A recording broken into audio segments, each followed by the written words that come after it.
We are moving forward to our next presenter. She's a true legend in cave conservation. I am really honored to introduce Val Hildreth-Werker. She has been protecting caves since the 1970s, leading conservation efforts for the UIS National Speleological Society. And she is also the co-editor of the Bible of Cave Conservation. That's how I knew about Val the first time. So it's such an honor, Val, to have you here. The floor is yours. Well, thank you. And I'm going to share my screen.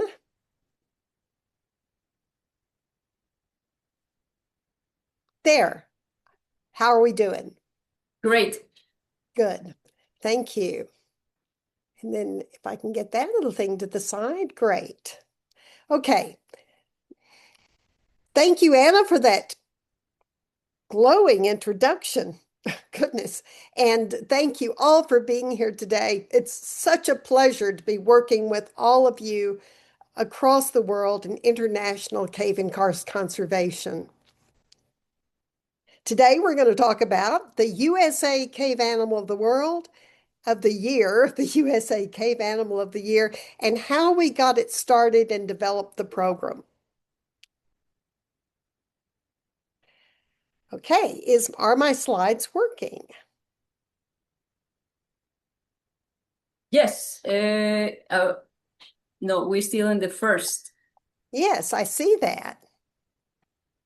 What is the issue? Do you see there you go. There you go. There. I have a button that didn't show up before. Okay. So the National Speleological Society was founded in 1941, and we are still the largest speleo organization in the world. We have 8,000 members plus 250 local chapters called grottos, and we connect cavers across the globe to learn to love caves, to learn to reach out to the public, to explore, study, protect, and talk about cave habitats, and talk about all of these important issues that Stefan pointed out and that all of you are reaching as we speak today. Oh my goodness, so many cave animals and so little time. And this could get complicated. So how did we get started? Well, first I'm going to tell you that we started super simple because it did seem so complex, and I was so excited about what Berbel and Ferdinando and Anna were and Kathy were doing, and that in 2020 I was thinking, okay, the USA should do a cave animal of the world of the year. I'm sorry, a cave animal of the year. It's the whole world out there today. And it's the World Biodiversity Day. So please pardon me. My next thought was the USA can do a cave animal of the year program. And so I just started talking it up among friends in personal conversations, casually talking it up. And then we all got our heads together, and I happened to make a phone call.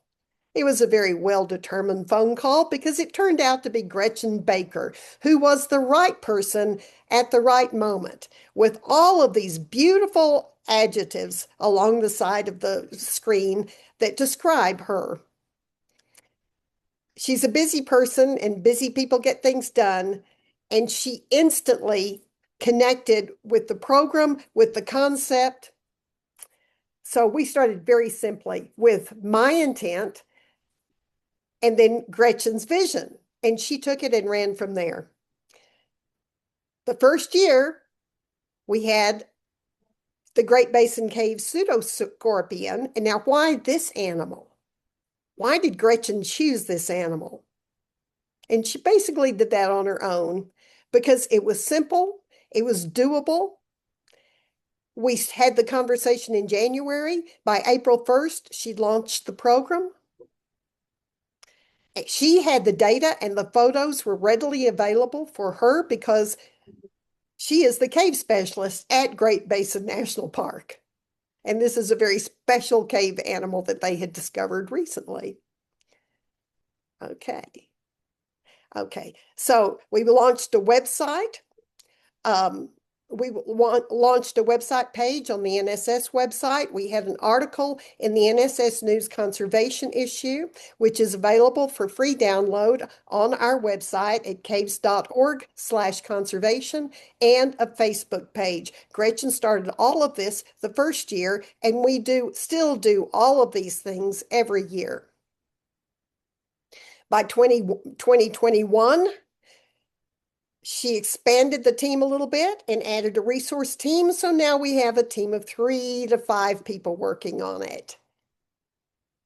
As we move forward in organic growth, depending on people's time and abilities and their resources at hand, we added a graphics team. We printed stickers this year. And Cave Week joined us.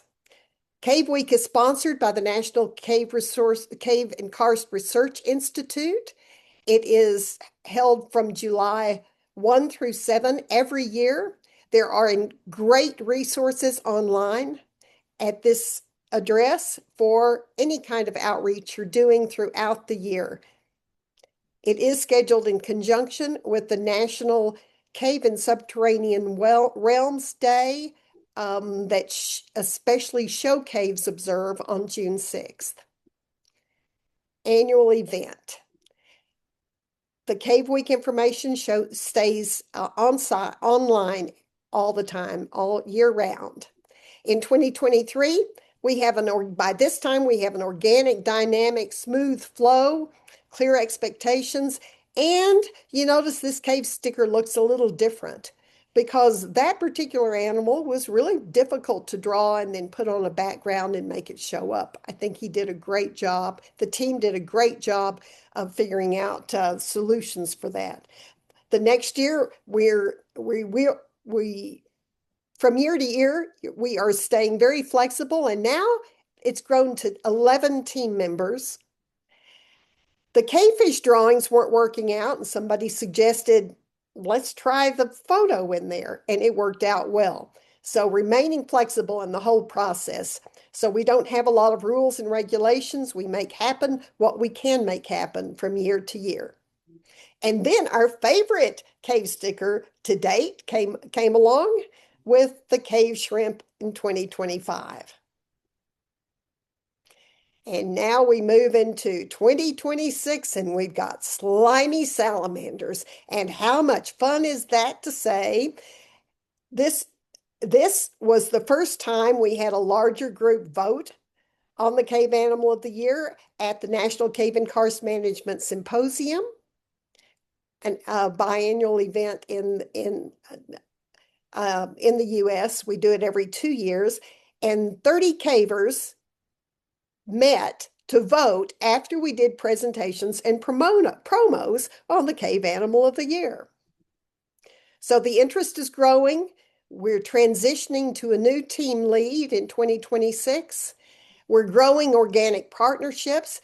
The National Cave and Karst Research Institute made slimy salamander a cave word of the week. You can access that at the website there. Cave Word of the Week, part of that Cave Week program. And we have some fundraising partnerships with glow-in-the-dark bracelets through the Cave Preservation Network, which is a collaboration between Show Caves and the NSS. So now on to you and what you can do as a new country entering the Cave Animal of the Year campaign. The first International Day of Caves and Karst would be a perfect time to launch the Cave Animal campaign in your country. You got 3 months. Keep it simple.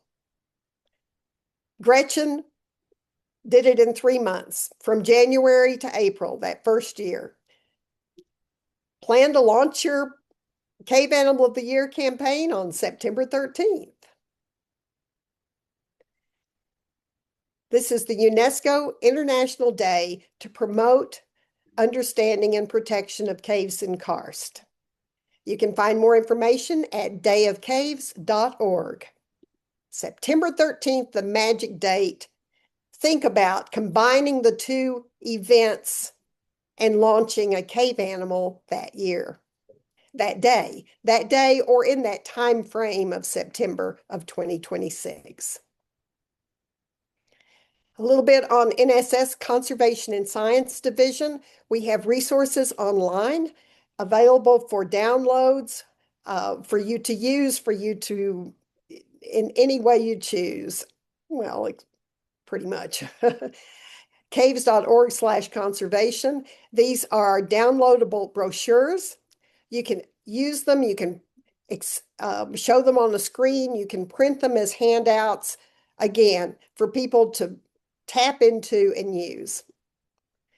And we have the book, Cave Conservation and Restoration, has now become a living book online with open access to everyone, which is good because the volume is 600 pages. And we have 46 peer-reviewed contributors. So the chapters reach through all sorts of topic areas, starting with science and why we protect and how we protect different scientific resources in caves, moving through how to plan projects, management strategies, as well as, most importantly, minimum impact protocols for caves and for cavers, and for speleologists. Then we have the other half of the book is techniques for cave restoration and repair, all proven in the field. The whole book is about the ever-changing, ever-evolving current best practices in cave conservation and management.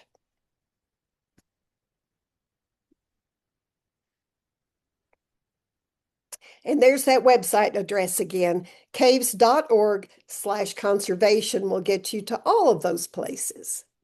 So now I'd just like to thank all of you for all the many things you do in cave conservation and cave conservation, biodiversity around the world.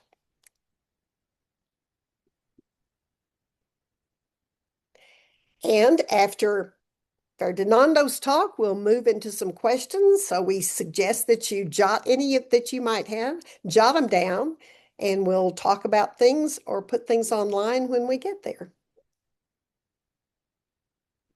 Thank you, Anna. Thank you, Val. Thank you very much. We are well. There's a lot of information that you brought to us, so I'm sure there will be comments and questions regarding on how to implement all this.